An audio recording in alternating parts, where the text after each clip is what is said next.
So, jetzt geht es da der Castanea Malac an den Kragen. Nachdem das ein Klon ist, werde ich den jetzt radikal abschneiden, mit Erde bedecken und auf Wurzelaustriebe hoffen. Zumindest ist das jetzt die Idee. Ja, schauen wir mal. Jetzt habe ich da die Malac freigelegt und das ganze Unkraut mal entfernt. Wenn ich mir da jetzt die Wurzelkrone da unten anschaue. Ja. Also das ist ja regelrecht zersetzt. Tiefschwarz.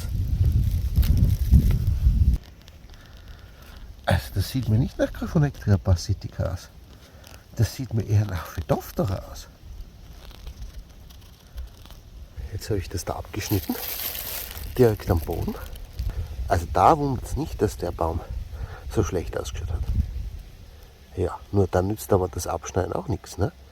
Weil wenn das Phytophthora ist, dann wird es keine Wurzelaustriebe geben nächstes Jahr. Aber da, bei der besteht noch Hoffnung, dass der den Winter überlebt und noch einmal austreiben wird. Weil es ist da unten an der Wurzelkrone ist eigentlich nichts zu sehen.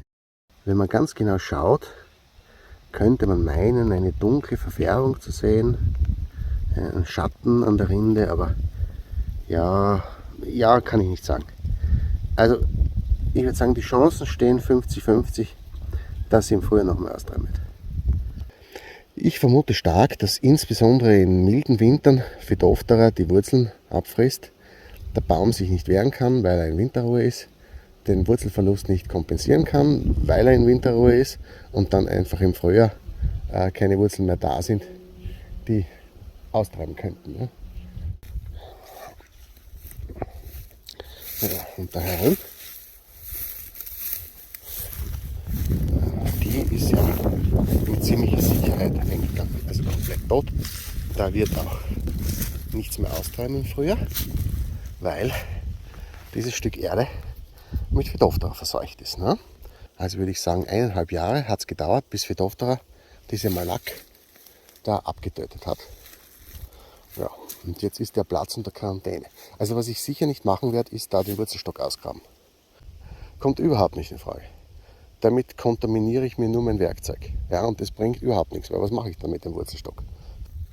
Was ich probieren könnte, da Schwarzbeeren. Also da die amerikanischen Heidelbeeren, denen gefällt es da reich Gott da herum. Die mögen es auch ein bisschen mehr im Schatten da von diesen Schwarzerlen, die da als Windbrecher wachsen. Oder die ich als Windbrecher stehen lasse, weil das sind ja Wurzelausschläge. Jener Schwarzerlen, die der Harvester da abschneiden musste, weil umgefallen sind sie ja nicht durch den Sturm, aber sonst wäre der Harvester da nicht durchgekommen. Ja, und die haben natürlich ordentlich ausgetrieben, aber bei weitem nicht so wie im Quellbereich weiter drüben, wo es wirklich feucht ist. Na, da sind sie ja fast doppelt so groß inzwischen. Aber da für den trockenen Standort ist es immer noch recht erstaunlich. Erstens, die Schwarzerlen hier wachsen.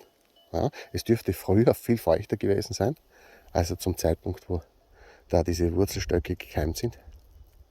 Na, inzwischen sehe ich auch, dass sie massive Probleme haben stellenweise. Also da gibt es auch ein Phänomen der Rindenablösung. Das ist da bei denen jetzt nicht so arg. Aber weiter unten gibt es eine Schwarzerle, wo ich mir denke, na, also die könnte demnächst eingehen, weil da hat sie schon gut 2/3 der Rinde abgeschält.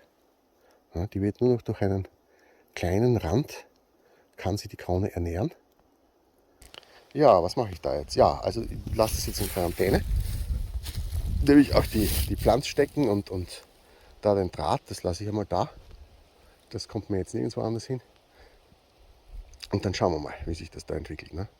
Best-Case-Szenario, der Malac-Wurzelstock lebt noch und treibt im Frühjahr aus. Worst-Case, die mangels Fresschen wandert die jetzt irgendwo anders hin. Ne? Also da hat sie jetzt zur Auswahl und wenn sie wandert, dann wandert sie mit dem Wasser bergab.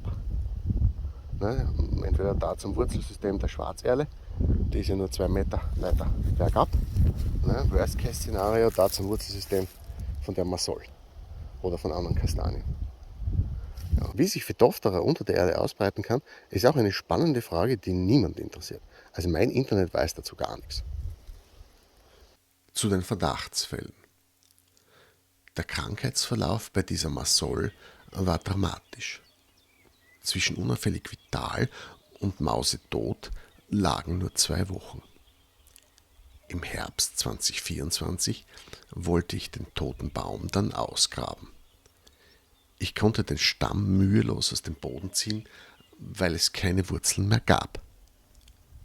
Durch Wühlmausgitter geschützt, kann nur Phytophthora cambivora diesen Schleim am Reststamm zurückgelassen haben. Cambivora deshalb, weil mein Internet vermutet, dass dieser Scheinpilz auch Anteil am Erlensterben hat, das zumindest im Norden beschrieben wird.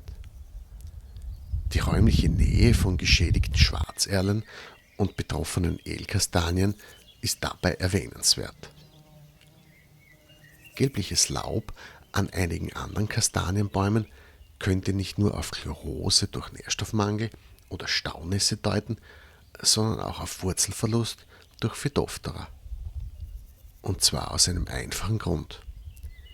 Im Unterschied zur Malak vom Beginn des Videos haben alle anderen Bäume mit diesem Symptom im Frühsommer Mineralstoffdünger erhalten. Das hat deren Kronenbild deutlich verbessert. Die eingegangene Malak hingegen diente mir bei diesem Eingriff als unbehandelte Kontrollgruppe. Ob aus diesem Umstand irgendwelche Schlüsse gezogen werden können, wird sich in der nächsten Vegetationsperiode zeigen. Fortsetzung folgt.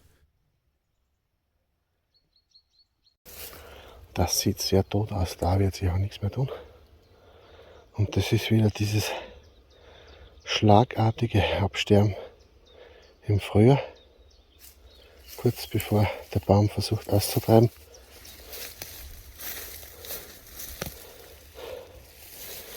Jetzt habe ich den Baum da freigelegt. Jetzt sind wir auf der Suche nach Indizien, woran der Baum gestorben sein könnte. Naja, da haben wir schon mal die ersten Risse in der Rinde.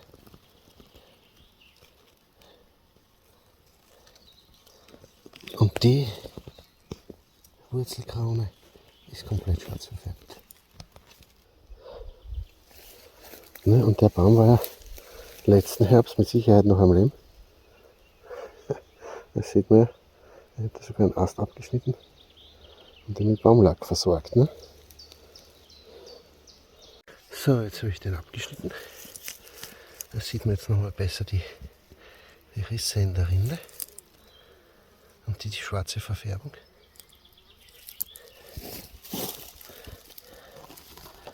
Der Schnittfläche selbst erkennt man eigentlich gar nichts.